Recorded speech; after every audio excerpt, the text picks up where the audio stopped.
Yo, what's going on everybody? Welcome back to a new video today. Thank you for coming along and watching the channel. In today's video, we're gonna be going straight into it and teaching you guys how do you send inventory from Alibaba to an Amazon warehouse. How do we ship these goods? We're gonna go over and give you some steps that are gonna be pretty simplified to get you to understand how to do this. Now, before we begin, of course, I'm gonna show you guys my sales so you guys know I'm a current Amazon seller.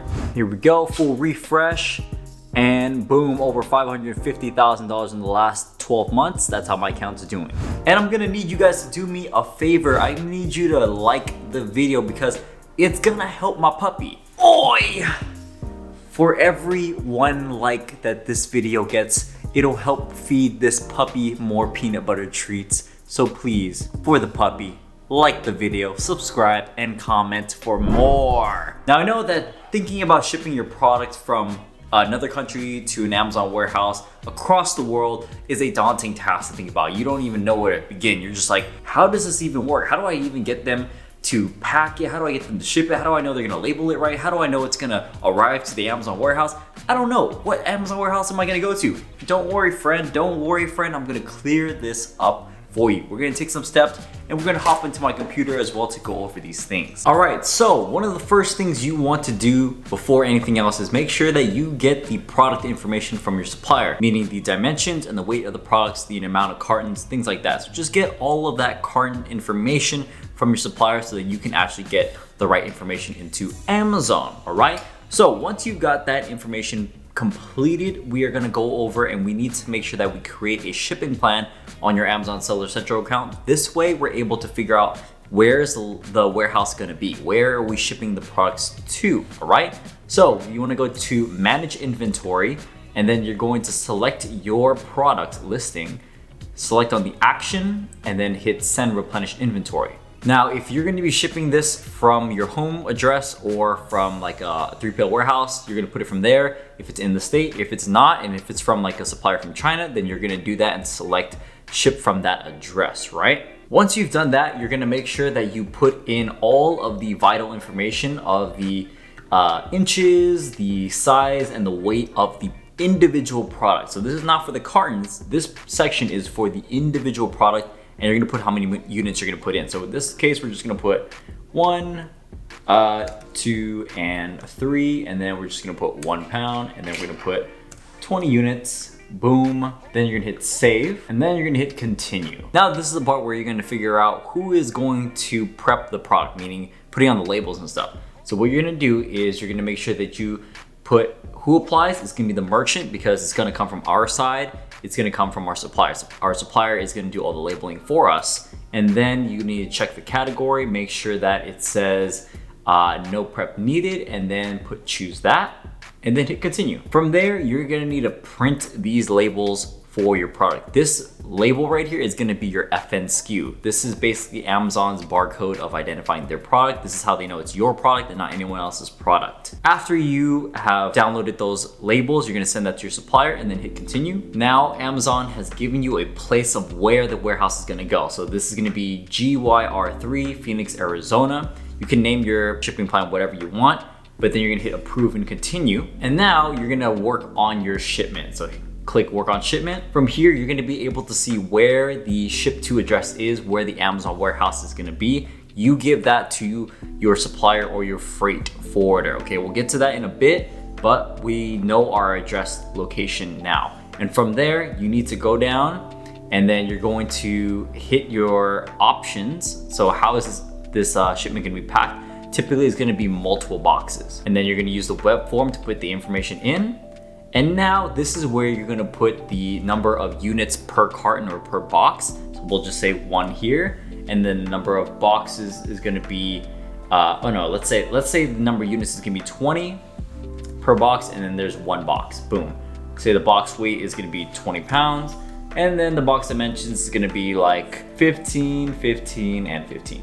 Hit confirm. Boom, and our information is now saved. And now what you're gonna need to do is if you are going to be shipping it from the US, so it's a US based location that you're getting the inventory from. So let's say you have a 3PL warehouse and you have your inventory there. you're going to make sure that you actually pick Amazon's partner carried service, which they use UPS for that. And then typically it's gonna be above like 150. So make sure you put LTL, less than truckload, which means it's gonna be a lot cheaper to send it. Typically that's what you're gonna use. Don't use small parcel delivery because that's for products that are under 150 pounds in total. Not each product, but in total. If your total inventory is over 150 pounds, then you need to use LTL. It's gonna be a lot cheaper, right? And then from there, you're gonna need to include pallet information, and you'll get that from 3PL warehouse, or if you're not gonna send a pallet, you could just use the other small parcel delivery. Now, once you've picked your shipping service, you're gonna make sure that you generate the box labels. This is what you're gonna give to your suppliers for them to ship the cartons directly to Amazon. Now, if you are shipping it from the US to another Amazon warehouse within the US, you're gonna need to generate the box labels, plus you're gonna need the pallet labels. Okay, so you need to do both. You need to have 2 labels if you're shipping within the US. If you're shipping from outside the US into the Amazon warehouse, you only need 1 label, and that's gonna be these generated box labels. And then that's it. That's all you need from there. Now, what we mainly needed from the shipping plan is the Amazon warehouse location, because when we know the Amazon warehouse location, it's gonna give us an accurate quote on how much shipping is gonna cost. Now, there's 2 ways you can go about shipping. You can either use your supplier's freight for shipping, or you can use your own freight forwarder.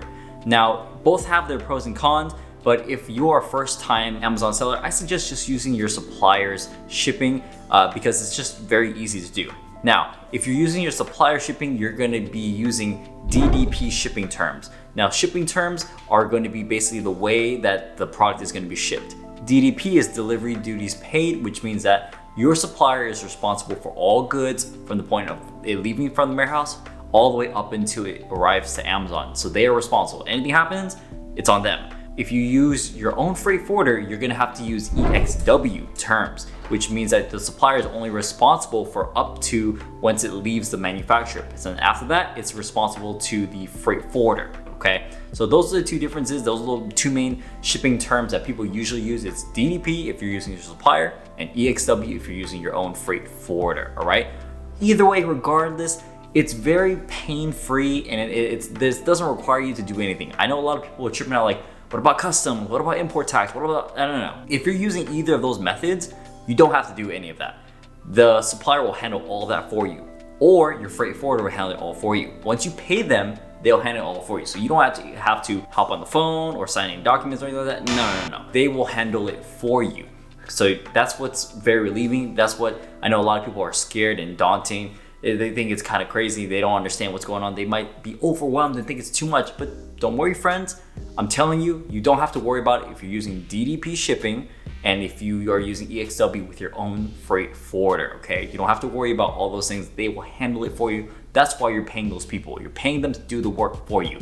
So that's very important that you clear up what you want to do either way. But first time Amazon sellers, I recommend use your supplier's DDP shipping because it's a lot easier, it's very hands-free, and you just let them do the work. You pay them and then that's it. You just wait for the inventory to sit back and ship to your Amazon warehouse. Okay, so summarize everything. Number 1, make sure you get all of your product information down so that you can provide it to different locations like Amazon and your supplier. Number 2, make sure you create a shipping plan to make sure you know where the Amazon warehouse is. And then number 3, decide on how you're gonna ship the product, whether you're using your supplier or your freight forwarder. And if you go either direction, pay them and then you're done. That's it. That's how you ship the product. They'll give you tracking numbers. They'll give you a graph of where it's at. Some of them do, some of them don't. If you're using C shipping, you're likely going to get your tracking number after it already lands in the US. And then there's some websites that actually give you like a live feed of like where it's at from the point of it leaving the warehouse to when it's at C and then to when it's at warehouse.